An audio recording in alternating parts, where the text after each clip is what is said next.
ஏதோ அனுப்பிச்சு பேசுவாங்க. எல்லா தரப்புலையும் பேசப்பட்டு வருகிறது. அதெல்லாம் இப்போ நம்ம வெளியில் சொல்ல முடியாது, சொல்லவும் கூடாது. ஏன்னா ஒரு முடிவு, இறுதி முடிவு வர்றதுக்கு முன்னால் யார் பேசுகிறாங்க, எப்படி பேசுகிறாங்க, எங்கே பேசுகிறாங்க, என்ன மாதிரி பேசுகிறாங்கன்னு சொல்லலாமா? அது சொல்ல முடியாது, சொல்லவும் கூடாது, சொல்கிறது நல்லதாகவும் இருக்காது. ஆனால் எல்லா தரப்புலேருந்து பேச்சுவார்த்தைகள் அங்கங்கே தொடங்கியிருக்க, போயிட்டு பேசி வந்துட்டு இருக்குது. ஒரு நல்ல முடிவு அதுக்காக சற்று தாமதம். நல்ல முடிவு வெற்றிக்கான தாமதமாக தவிர சொல்லுங்கள். இது பாமக பாஜக கூட்டணியில் வந்து அவங்க இடம்பெற இதில் வந்து நாங்கள் இடம்பெற மாட்டோம் அதுங்க தேர்தலில் ஒவ்வொருத்தரும் ஒவ்வொரு கருத்து சொல்லுவாங்க.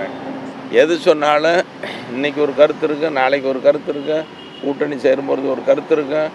ஒவ்வொருத்தர் கருத்தும் ஒவ்வொரு மாதிரி இருக்கும். இன்னொருத்தர் கருத்துக்கு நம்ம பதில் சொல்லக்கூடாது. அதை அவங்க விருப்பம் சொல்கிறாங்க, நீங்கள் அவங்ககிட்ட தான் கேட்கணும்.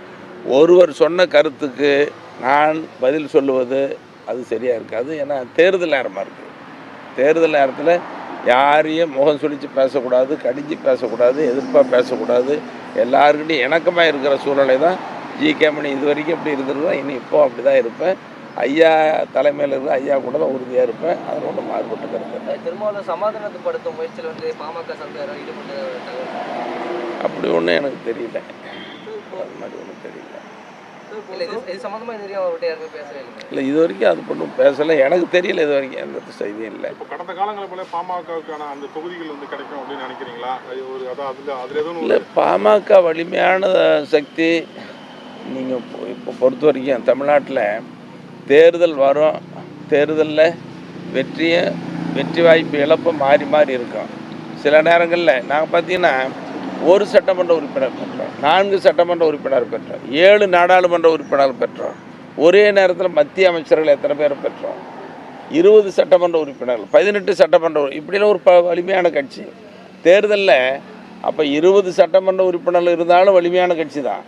ஆனால் 5 சட்டமன்ற உறுப்பினர்கள் இருந்தாலும் வலிமையான கட்சி தான். ஐயாவினுடைய வலிமை எப்பவும் குறையாது. ஏன்னா தமிழ்நாட்டில் ஒரு தவிர்க்க முடியாத சக்தியை மருத்துவரையாகவும் பாட்டாளி மக்கள் கட்சி இருக்கிறாங்க. அதுக்கு காரணம் சமூக நீதியில் ஐயா மேற்கொண்டிருக்கிற அக்கறை, போராட்டம். அதோட ஒட்டுமொத்த தமிழ்நாட்டினுடைய வளர்ச்சியில் என்ன, மக்கள் மேம்பட வேண்டும், இந்த மண் செழிக்க வேண்டும், மொழி காக்கப்பட வேண்டும், ஒட்டுமொத்த தமிழ்நாட்டினுடைய வளர்ச்சி. அது மருத்துவரையாவுக்கு எவ்வளோ வாய்ப்பா? இன்றைக்கி ஒரு அரசாங்க நிதிநிலை அறிக்கை போடுது.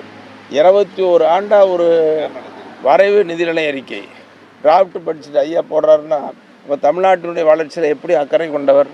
இதெல்லாம் எல்லாருக்கும் தெரியும், ஒன்றும் தெரியாமல் இல்லை. அதனுடைய வெளிப்பாடு இந்த தேர்தலில் முடிவு தெரியும்.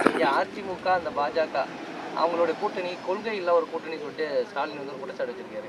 அதுங்க கூட்டணி அமைக்கிற நேரத்தில் ஒவ்வொருத்தரும் ஒன்றும் சொல்லிட்டு இருப்பாங்க. நம்ம ஒருத்தர் சொல்கிறதுக்கெல்லாம் இன்னொன்று பதில் சொல்லி ஒரு நெருடலையோ சிக்கலையோ உருவாக்கக்கூடாது.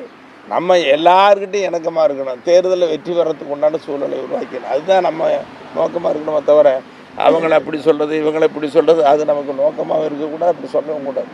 ஒரே நோக்கம், எங்கள் மருத்துவரையா ஒரு நல்ல கூட்டணி அமைக்கணும், பாட்டாளி மக்கள் கட்சியில் நிறைய பேர் வெற்றி பெறணும், கட்சிக்கு அங்கீகாரம் கிடைக்கும். இதுதான் எங்கள் நோக்கம். நன்றி. எல்லா தரப்புலேருந்து எங்கேயும் இருந்து வர இப்போ சொல்ல முடியாது. எங்கே யார் பேசுகிறாங்க, எப்படி பேசுகிறாங்க, என்ன நடந்தது இப்போ சொல்ல முடியாது. இறுதி முடிவு தான் அது சொல்லணும். நன்றி. நன்றி. இப்போ நீங்கள் கூட்டணி சம்பந்தமாக அமைச்சர் ஏவாவேலுக்கிட்ட சென்னை தனியார் விடுதியில் பேசிக்கிட்டு இருக்கீங்க, இது எப்படி உங்களுக்கு யோகத்தின் கற்பனையில் கேள்வி கேட்குறீங்கன்னு தெரியல. இதெல்லாம் கற்பனை தான், கற்பனை தான், யோகம் தான்.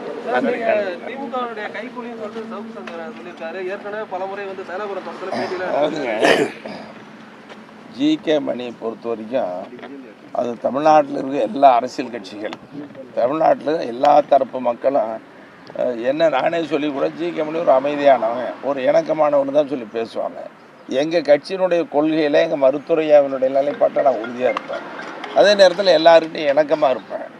காலச்சூழல் கட்சியில் ஒரு சின்ன நெருக்கடி ஏற்பட்டு போச்சு, அதுக்கு ஜி.கே. மணி இப்படி விமர்சனம் பண்ணுறாங்க. நான் வெளிப்படையாகவே சொல்கிறேன், எங்கள் ஐயாவுக்கும் மருத்துவர் அன்புமணிக்கும் ஒரு வருத்தம் ஏற்பட்டது, இப்படி பிரிவினை ஏற்பட்டிருக்குன்னா இதுக்கு ஜி.கே. மணி தான் பிளவுக்கு காரணம்னு சொன்ன செய்தி உங்களுக்கு தெரியும். கைக்கூலின்னு சொல்கிறது, இன்னும் பூசாரி எல்லாம் சொல்கிறாங்க. இதெல்லாம் சரி, நான் ஐயாவையும் மருத்துவர் அன்புமணியும் பிரிக்கிறதுக்கு என் மனசாட்சி இடம் கொடுக்குமா? ஒன்றா இணைக்கிறதுக்கு உண்டான முயற்சி 5 மாதமாக மேற்கொண்டேன். அது நடக்கலைங்கிற வருத்தம் இன்றைக்கி வரைக்கும் இருக்குது. சரி, மருத்துவர் அன்புமணி அப்பா வந்து பார்த்து 2 பேரும் ஒன்றா இணக்கமாக இருக்கலான்னு சொன்னால் ஜிகேமணி தடையாக இருப்பனா? தடை இருப்பனா நீங்களே சொல்லுங்கள். தடையாகவே இருக்க மாட்டேன். ஒன்றா சேருங்கிறதுல முதல் ஆள் நான் தான். ஐயாவும் அதுக்கு தயாராக இருப்பார். ஒற்றுமை தான் விரும்பணும், தவிர பிரிவினை இந்த ஜிகேமணி எப்போ விரும்ப மாட்டான்.